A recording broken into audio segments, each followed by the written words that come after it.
Have you ever stumbled upon the striking words of Psalm 1:4, dear reader? They declare, "The wicked are not so, but are like chaff that the wind drives away." Have you wondered what God meant by comparing the wicked to something as fleeting as chaff? Or what kind of story lies behind this vivid image of a wind scattering what seems so solid? Come with me. Let's uncover the heart of this verse through a tale that might stir your soul and show you the path to a life that stands firm against the winds of time. The story of Eduardo at 53 sat on the worn bench of his workshop, the smell of sawdust and varnish filling the air. His hands, calloused from years of crafting furniture, traced the grain of a half-finished table. Outside, the wind howled through the streets of his small coastal town, rattling the windows and carrying whispers of change. Eduardo's life, much like the wind, had shifted in ways he never expected. In his heart, the words of Psalm 1:4 echoed, "Not so the wicked, but they are like chaff that the wind drives away." Those words, read in a tattered Bible left by his late sister, Marina, haunted him. They made him question the foundation he'd built his life upon. Eduardo hadn't always been a carpenter. In his 20s and 30s, he chased wealth and status in the city, working as a real estate broker. He was good at it, too good perhaps. He thrived on closing deals, even if it meant bending the truth or ignoring the needs of others. "It's just business," he'd tell himself, brushing off the guilt.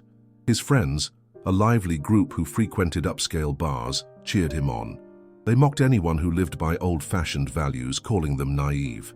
Eduardo laughed along, building a life that sparkled on the outside. Nice car, tailored suits, a penthouse apartment, but inside, he felt like something was slipping away, like sand through his fingers. The turning point came at 40. The real estate market crashed and Eduardo's empire crumbled. Clients turned their backs, debts piled up, and his so-called friends vanished like smoke. He was left with nothing but a suitcase and a bitter realization. His life had been built on chaff, empty promises, fleeting pleasures, and a foundation that couldn't withstand the storm. Marina, his older sister, took him in. She lived simply, running a small bakery and attending a local church. "Eduardo," she said one evening, handing him her Bible, "you've been chasing the wind. Read this. It'll show you what lasts." Marina's faith puzzled Eduardo. She wasn't rich, yet she radiated peace. She wasn't famous, yet people trusted her. When she passed away unexpectedly from a heart condition a year later, Eduardo was devastated. At her funeral, the church overflowed with people whose lives she'd touched, customers, neighbors, even strangers she'd helped. Eduardo opened her Bible that night and found Psalm 1:4 underlined. Beside it, Marina had written, "Don't be chaff, Eduardo. Be a tree."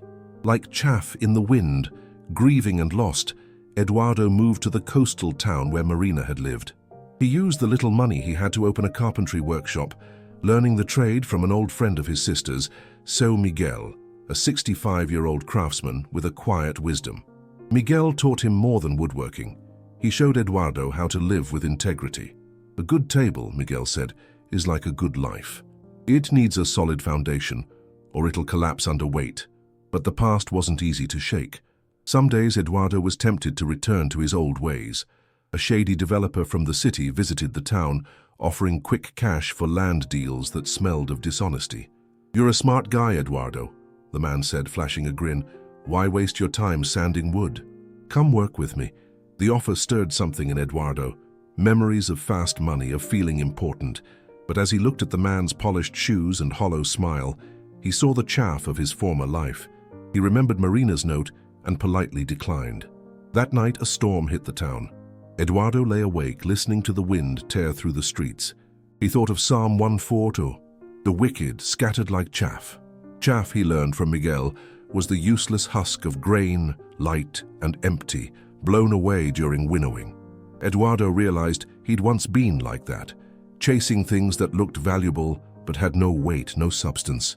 The wind of hardship had exposed the truth, scattering his illusions. Choosing a different path, Eduardo began to rebuild, not just furniture but his life. He attended the church Marina loved, where the pastor, Donna Lydia, a woman in her late 50s, welcomed him warmly. Lydia's sermons often circled back to Psalm 1, contrasting the righteous like a tree by streams of water with the wicked like chaff.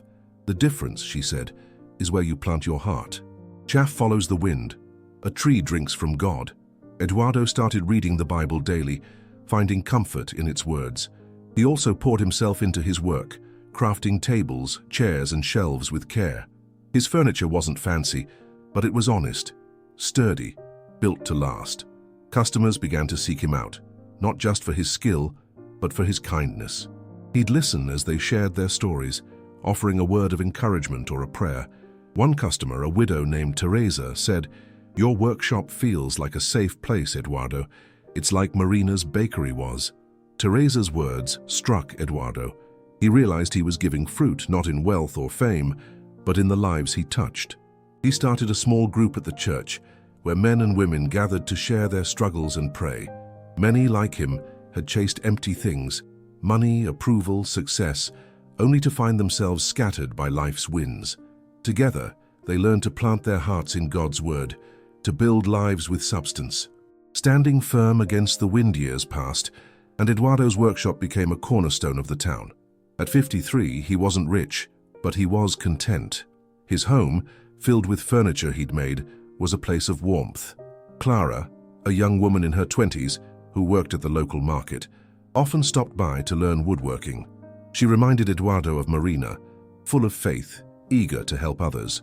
"You're like that tree in the Bible, Tio Eduardo," she said one day, grinning. "You don't move no matter how forte o vento sopra." Clara's words brought tears to Eduardo's eyes.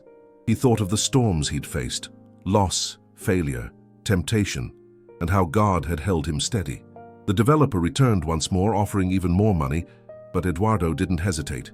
"My life's not for sale," he said, his voice calm but firm. The man scoffed, calling him a fool, but Eduardo felt free. He'd chosen to be a tree, not chaff. One evening, as Eduardo swept the workshop, a gust of wind blew through the open door, scattering sawdust across the floor. He smiled, thinking of Psalm 1:4. The wind could carry away the dust, the chaff, but the table he'd built stood solid. So did he. The meaning of Psalm 1:4. Psalm 1:4 is a stark contrast to the verses before it, which describe the righteous as a tree, rooted and fruitful. Here, the psalmist turns to the wicked, comparing them to chaff, light, empty, and easily scattered by the wind. In ancient times, chaff was the husk left after threshing grain. Farmers would toss it into the air, letting the wind carry it away, while the valuable grain fell to the ground. The image is powerful. The wicked, despite their apparent strength or success, lack substance. When trials come, their lives are revealed as hollow, unable to withstand God's judgment or life's storms. For Eduardo, the wicked weren't just villains. They were those like his younger self who chased fleeting things, wealth, status, pleasure, over God's ways. The psalm isn't about pointing fingers, but about examining our own hearts. Are we building lives with weight, rooted in faith?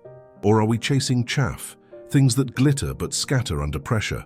The wind in the psalm represents both God's judgment and the trials of life. For the wicked, it's destructive, exposing their emptiness. But for the righteous, as seen in earlier verses, trials refine and strengthen. Eduardo's story shows this. The wind of hardship scattered his old life but led him to a new one, built on God.